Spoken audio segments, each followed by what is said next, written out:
दोस्तों, एक नया टॉपिक लेके आए हैं जिसका हमने पढ़ाया हुआ है कि कंट्रोल एंड कोऑर्डिनेशन। उसका नेक्स्ट हेडिंग है जिसका नाम है what happen in reflex action.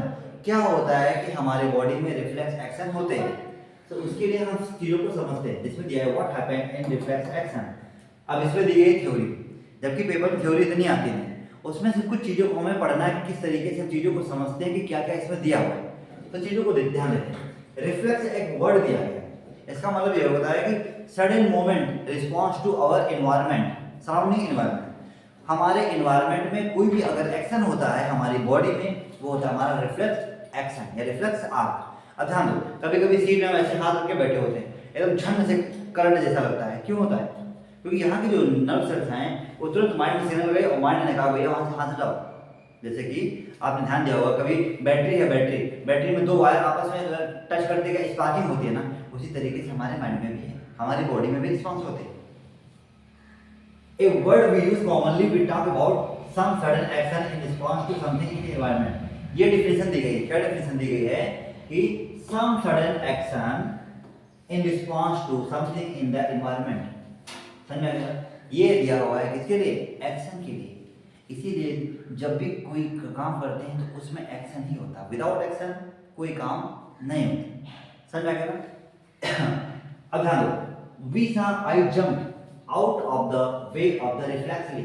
जब भी हम कभी बस स्टेशन पे खड़े होते हैं तो क्या होता है, वहां पे जैसे बस आने वाले होते हैं हम लोग तुरंत जंप मारना चालू कर देते हैं, भैया जल्दी जल्दी सामान पैक करो निकलना है।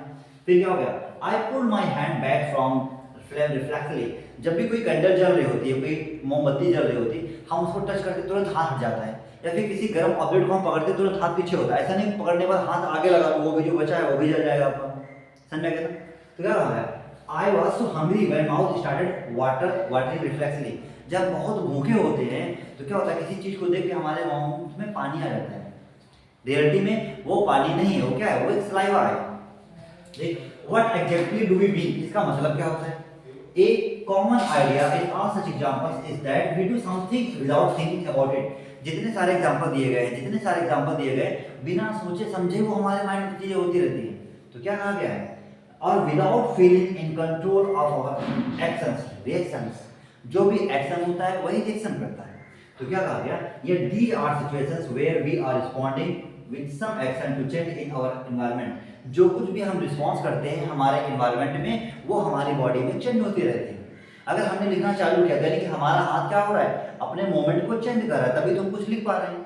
ठीक, how is control and coordination achieve in such situation. यानी कि अब किस तरीके से कंट्रोल एंड कोऑर्डिनेशन होता है।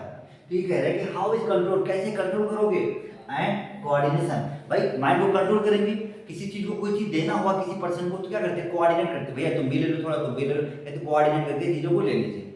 समझ में गया? तो क्या हुआ, अचीव इन सच एक्शंस। ये हमारा पहला पैराग्राफ हो गया। और हम आपको इसमें ज्यादा नहीं पढ़ाएंगे, केवल 2-2, 3-3 मिनट का वीडियो बनाएंगे और आराम से ये पैराग्राफ पढ़ाएंगे। नहीं तो इकट्ठा अगर 20 मिनट या 25 मिनट का बनेगा तो दिक्कत होगी आपको समझने में भी। तो थोड़ा थोड़ा हम आपको बनाएंगे। एक पैराग्राफ हो गया, हम दूसरा पैराग्राफ को बना के आपके सेकंड वीडियो में डालेंगे। तब तक के लिए नमस्कार, जय हिंद, जय भारत।